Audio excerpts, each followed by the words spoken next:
What's going on, guys? Seth here again. I promised Bato I would review this sword. It's one of the ones I thought I talked about already, but apparently I didn't.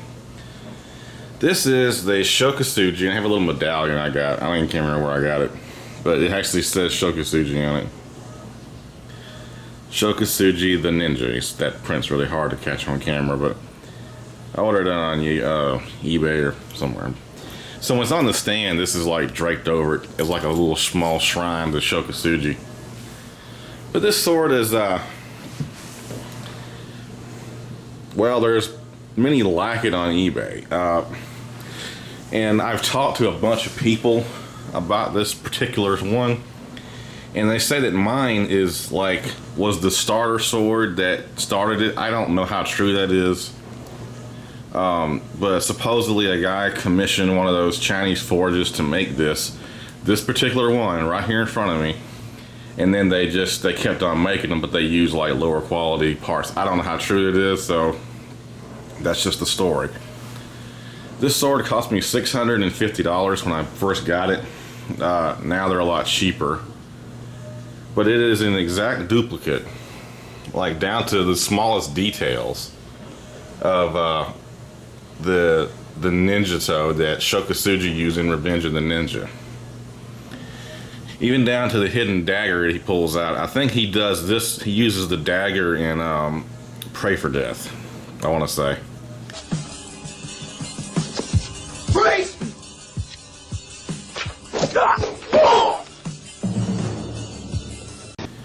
Now the saya is not an exact replica. It's longer, but the sword is what we're talking about. I don't really care for the side. It's just too long. I mean, look, the thing is way too long. Even with the blade in there, I don't know. It's just like it stops right there, and you got that much between each blade. It's just they could have done it differently, or I could have just done without the dagger, you know. But I kind of see where they were going with it. They wanted a full-length saya to add to the concealment, whatever. Now let's discuss the blade. It's T10. Which, you know, Chinese T10 is pretty much just American 1095, from what I know and what I've been told or whatever. And it's differentially hardened. It's razor sharp. I did sharpen it. Has that mirror polish, so it's really hard to get on camera, unless you're an expert. I'm not. But yeah, there's not much to say about it. It looks just like the one he had in the movie.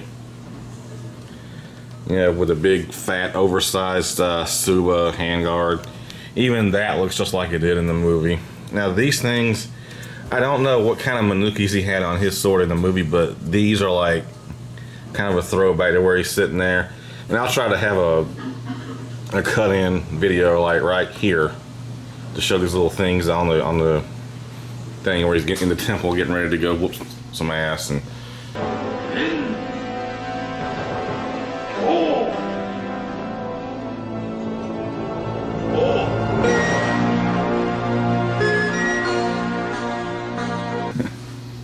now, if you've never seen the movie, you've never seen Revenge of the Ninja, it's one of those films I will talk about all day long. I will not shut up about it.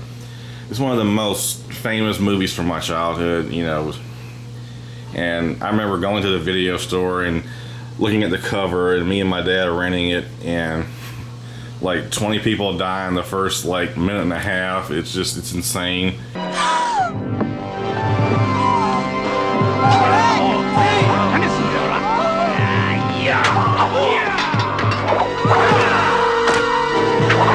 And of course, all the stunts are over the top. The sword play is ridiculous. It's a cheesy '80s ninja movie, but you know, growing up, you didn't know any better. You just enjoyed the film for what it was. It's a movie. Now the dagger's also T10, differentially hardened. Both of them have hamons, obviously. I need to clean these things. I haven't even looked at this thing like probably about a year or close to a year. And you can see the pin, it's like painted over, but there is a pin holding it in right there. And they did a good job on it. When I ordered it, and I don't know if I had the picture anymore. If I do, I'll cut it in up here at the top. When I ordered it, the guy on eBay, he had it like locked in a wooden glass cabinet, so it obviously meant a lot to him. So it's quite possible the story behind this blade is true. I don't know. I mean, I posted it on like a few sword forums on Facebook, and every time I do, people will like, yeah, that was made by so-and-so. It's always the same guy. I can't think of the guy's name. But they always say it was his first one, it was his first commission, and then he started making them, you know, for regular sale later on. I don't know how true it is. I just don't know.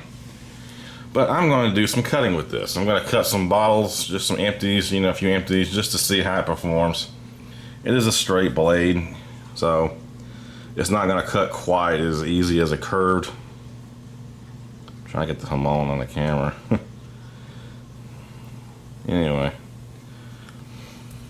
And I don't even have the specs for it. I mean, you can look at it and tell it's really short. I don't have a tape measure in here, but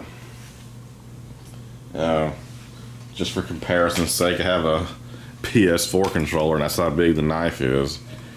The scut is probably at least 12 to 13 inches long. The blade, I would say, is probably about, I don't know, 20, 21 inches, maybe. Point of balance is way back here. I mean, it's stupid how balanced the sword is, right there. And yeah, I'm gonna clean that off. But I mean, no nonsense. It looks just like the movie, just like Revenge of the Ninja.